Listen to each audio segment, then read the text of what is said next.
જય સ્વામિનારાયણ। કેરીની સિઝન આવી ગઈ છે અને તેમાં પણ કાચી કેરી, તેને તો જોતાં જ મોઢામાં પાણી આવી જાય। અરે કેરીને જોતાં જ આપણે એને કટ કરી અને મરચું મીઠું ભભરાવીને ખાઈ લેતા હોઈએ છીએ। તો આજે આ કેરીની હું એકદમ જુદી જ પ્રકારે ચટણી કેવી રીતે બનાવી શકાય અને લોંગ ટાઈમ સુધી સ્ટોર કેવી રીતે કરી શકાય તે તમને હું મારી રીત પ્રમાણે બતાવું છું। ચટણીને બનાવવા માટે અહીંયા મેં કાચી દેશી કેરી લીધેલી છે। કેરીને ધોઈને લીધેલી છે। કેરીનું વજન જોઈએ તો 250 ગ્રામ કાચી કેરી લીધેલી છે।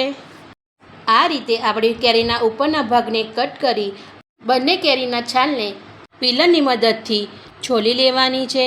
આ રીતે બધી જ છાલને કાઢી લેવાની છે। કેરીના વચ્ચેના ભાગથી કટ કરી અંદરથી જે ગોટલી હોય છે તેને અલગ કરી લેવાની છે અને કેરીમાંથી નાના નાના પીસીસ કરી લેવાના છે। આ પ્રમાણે બધી જ કેરીના પીસ કરી લેવાના છે અને તેને ક્રશ કરવા માટે એક મિક્સર બાઉલમાં બધી જ કેરીને એડ કરી દેવાની છે। એક લીલું મરચું અંદર એડ કરવાનું છે અને આ કેરીને આપણે મિક્સર જારમાં ક્રશ કરી લેવાની છે। અંદર 3 થી 4 ચમચી પાણી એડ કરીને ક્રશ કરી લેવાનું છે। આ પ્રમાણેની સ્મૂથ પેસ્ટ તૈયાર થાય છે। હવે આપણે ચટણીમાં એડ કરવા માટેનો એક મસાલો તૈયાર કરી લેવાનો છે। તેના માટે 1 ચમચી વલિયારી, 1 ચમચી જીરું, 1 ચમચી આખા ધાણા અંદર એડ કરવાના છે। 10 થી 12 મરીને લઈ લેવાના છે। આ બધી જ વસ્તુને આપણે શેકી લેવાનું છે। ગેસની આંચને એકદમ ધીમી રાખવાની છે। કલર ચેન્જ થાય એટલે ગેસની આંચને બંધ કરી દેવાની છે। ઠંડુ થાય ત્યારબાદ એક મિક્સર જારમાં લઈ લેવાનું છે। ત્યારબાદ અંદર 1/2 ટીસ્પૂન સંચન એડ કરવાનું છે। 1 ટીસ્પૂન મીઠું એડ કરવાનું છે। ત્યારબાદ કાશ્મીરી મરચું, અહીંયા મેં 2 ટીસ્પૂન કાશ્મીરી મરચું અંદર એડ કરેલું છે। આ બધા જ મસાલાને આપણે ક્રશ કરી લેવાના છે। ત્યારબાદ એક વઘાર કરવાના વાસણમાં તેલ અંદર એડ કરવાનું છે।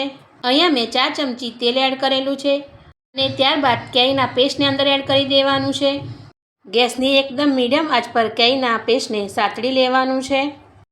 જેમ જેમ પેસ્ટને સાતરીશું તેમ તેનો કલર પણ ચેન્જ થવાનો છે અને કેરીના ભાગમાં રહેલું પાણી પણ બળી જશે। તમને જો મારી આ કેરીની ચટણીની રેસીપી ગમે તો ફ્રેન્ડ્સ અને ફેમિલીમાં શેર કરજો અને મને કોમેન્ટમાં પણ જણાવજો કે તમને મારી આ ચટણીની રેસીપી કેવી લાગી અને લાઈક કરવાનું તો ભૂલતા જ નહીં।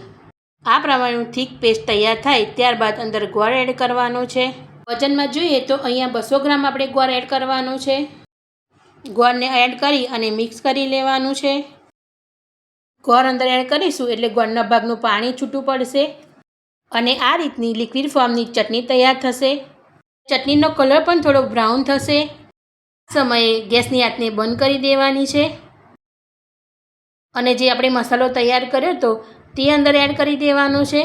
બધો જ મસાલો અંદર એડ કરી અને મિક્સ કરી લેવાનું છે। ગરમ ગરમ આ રીતે બધું જ મિક્સ કરી લેવાનું છે। આ ચટણી એટલી સ્વાદિષ્ટ બને છે કે તમે રોટલી, ભાખરી, પરોઠા સાથે ખાશો તો ખૂબ જ સ્વાદિષ્ટ લાગે છે। આ પ્રમાણે કાચી કેરીની થીક ચટણી તૈયાર થાય છે। Thank you for watching.